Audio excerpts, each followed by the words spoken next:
Okay, so this earlier this noon, around noon to like about 1:30, almost towards 2 o'clock, I actually stay outside my backyard for almost 2 hours. So what's the big deal about staying in the backyard for almost 2 hours? There's in the point there was a point of my panic disorder where I was bedridden like so many other people that has panic disorder. We're bedridden. Some of us still can go to work and go to school, within like a few miles away from home. Some of us, like myself, had a hard time getting off our bed, and when we could get out of our bed, we couldn't like go outside. So, there was a point in time I couldn't even like open my front door without my hands shaking. So once my hands started shaking, I couldn't, and I wouldn't even attempt to walk out the door. Same thing with my backyard. With the sliding glass door, I can see the outside world, but I feel so disconnected from it. Not just from the outside world, I feel disconnected from my own body, from my own family. So it would creep me out every time I looked out the window. So it was hard for me to even open the sliding door just to go sit in the backyard. Sometimes you would think, oh, if I'm housebound, I should be able to just go into my backyard because that's still my safe zone. But some of us don't feel comfortable in different parts of our own house. For myself, I couldn't. The bathroom was hard for me. Like I mentioned, have panic attacks in the bathroom. I would feel dizzier in the bathroom because of that. It gives me flashbacks. I would feel dizzy in the kitchen, the living room, wherever there's big windows and I can see outside. I would feel depressed. I would feel the anxiety creeping up. So that's why it was so hard for me to go anywhere else besides my room. Sure, there's a window to look outside my room, but I would close my curtains so I couldn't see the outside world.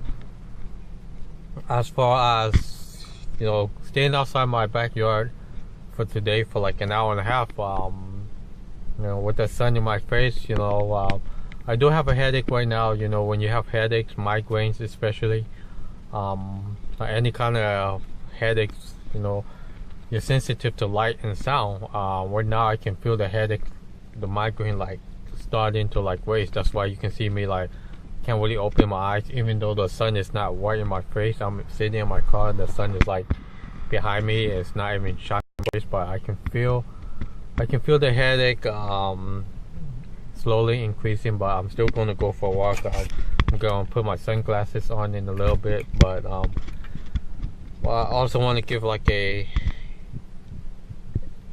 update on why I don't know why I've been pushing myself more often now. I got tired of just sitting at home. Once you sit at home, that depression gets to you. No one wants to be laying down in bed for whatever reason. Even when you're sick, you have the flu, the fever, you don't want to just lay down, but your body has to adjust and rest. So you can feel better. But with anxiety, you can. Some of us get like 8 hours sleep and still have anxiety. Some of us can only sleep for 2-3 hours and can't go back to sleep. But there are times I'll get like 5 to 8 hours of sleep, and it really helps with my anxiety. I wake up, I don't feel sick to my stomach, I don't feel nauseated, I don't feel dizzy, I don't feel depression, and so on, because I'm not staying awake thinking why this, why that. But when I'm staying up, I would say to myself, okay, why can't I fall asleep? Why they only sleep for 1 hour? Every time I ask myself why, it leads to more depression, more what if thoughts, why this, why that. The more I think about something, the longer I stay awake, because I'm like trying to find the answer to a nonsense question like, why can't I sleep? Well, I can't sleep because my mind is wasting. And when my mind is wasting and I ask myself why, the more I ask myself why, the more questions I have than answers, So that's why now, if I feel like I can't sleep, I'm just going to keep my eyes closed. I'm just going to do my best not to even think, not to even talk to myself, not to even say anything. I'll just lay there and like let my mind get bored and just fall asleep. That's what helped me with leaving my house. You get so bored, you start like, okay, I'm dizzy, I don't want to leave the house. But then you start paying attention to how you feel, like the dizziness, the upset stomach, the headaches, the whatever symptoms you have. You're so scared, you pay attention to it, and then you start getting depressed, you start getting so scared. Then you try to lay down and sleep. By the time you fall asleep, it'll be like a couple hours later. Like for myself, sometimes I can sleep when I don't want to sleep, and I can't sleep when I want to sleep. It's like my mind is working against me. It's because of the way I'm behaving towards myself, and I'm letting myself get all worked up for whatever it is. So you feel depressed because you're laying down, and so you just want to lay down. So it makes you more depressed because you're just telling yourself, "Oh, I'm depressed. What's the point of me trying to get off my bed to go for a walk when I know I'm going to feel depressed? I'm going to feel scared and want home." Well, for myself, what I did, I motivated myself. It's like, you know what? If I'm going to feel depressed, I'm going to drag my depressed ass out the door and go feel depressed while I'm feeling dizzy, while I'm feeling nauseated, while I'm getting a headache, while this and that. Because the more I drag my depressed state of mind out the house, it actually decreased my depression, because I'm proving to myself I can do what I think I can't do. It's because you're feeding your mind all that negativity so much that your subconscious mind remembers it, and as soon as you go near the door, you keep saying to yourself, "Oh, I'm scared, I'm scared." So every time you go near the door, even though you don't say you're scared, you can picture yourself, your subconscious mind can picture those moments where you say, "Oh, I'm scared to leave the house." And every time you say that, the more your subconscious mind reminds you, even though you don't even say it, it's like a picture memory. So if you go outside and you feel dizzy, and then you keep walking, and you keep saying, "Oh my God, I'm doing this, I'm dizzy, but I'm still doing it." Slowly, you're not going to notice your dizziness. You're going to notice how far you got away from home. You're going to slowly feel more positive, like, "Oh my God, I did this and I felt dizzy." And then the more you do it, the depression state of mind goes away. The positive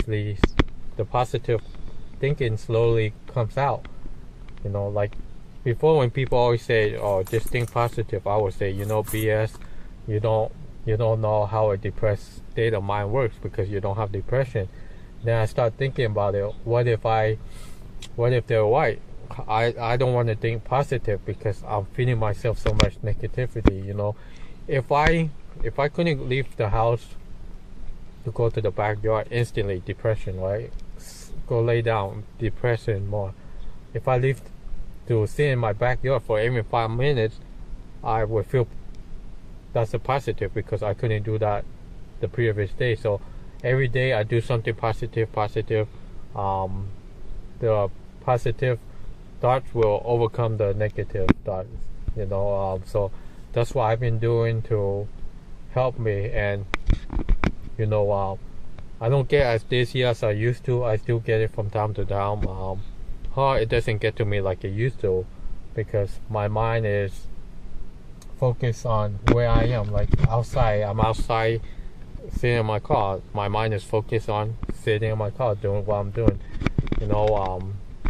Last night I went to my kitchen, got a cup of water. I got so dizzy, but what did I do? I just stayed and drank my water and walked back to my room,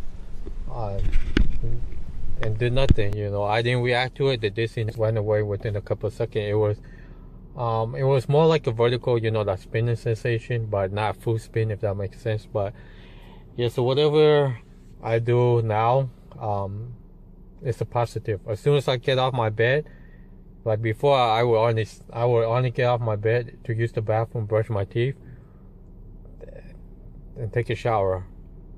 And eat. That was it. Now, if it's in the morning and I'm fully awake, I'll get off my bed, go to the backyard, front yard, lounge there, go on the computer, do things I couldn't do before, and then my mind will slowly remember what I could do before and what I can't do, because I'm telling myself by not telling myself, if that makes sense. So like whatever I can do now, I try my best not to say, hey, look what I'm doing, because when you're telling yourself, look what I can do, by using words, it feels like you're stuck, like, oh my god, I can't believe I did it. But if you do it without saying anything, you don't even think about it, about doing things while you're having anxiety. You just do it, and then slowly your memory of not having panic attack will take over, and then you'll be like, oh,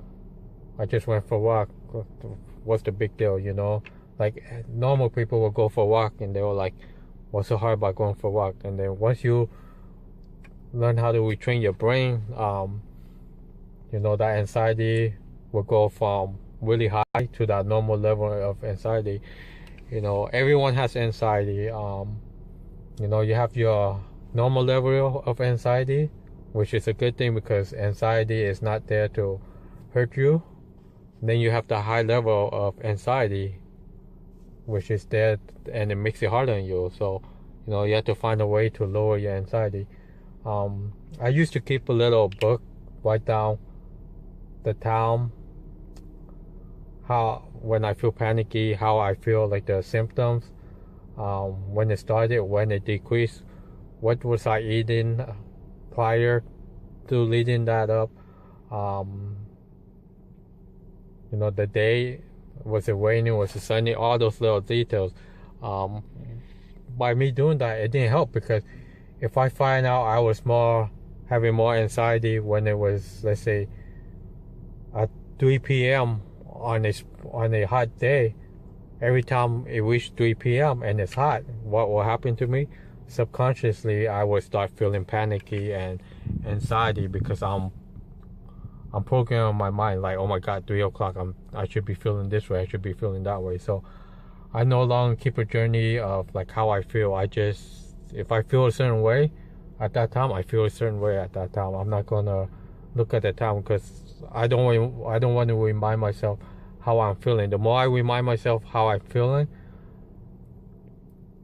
the more depressed I feel. The more depressed I feel, the more anxiety I feel. The more anxiety I feel, the more stress I feel. So it's like a cycle that just keeps going in circles. So you have to pop that anxiety bubble, as I would call it. And then once you pop that bubble, that cycle slowly goes away. Anyways, I'm about to go for a quick walk. Still have a headache right now, but I'm just going to go just for a quick walk, and that's pretty much it for the day.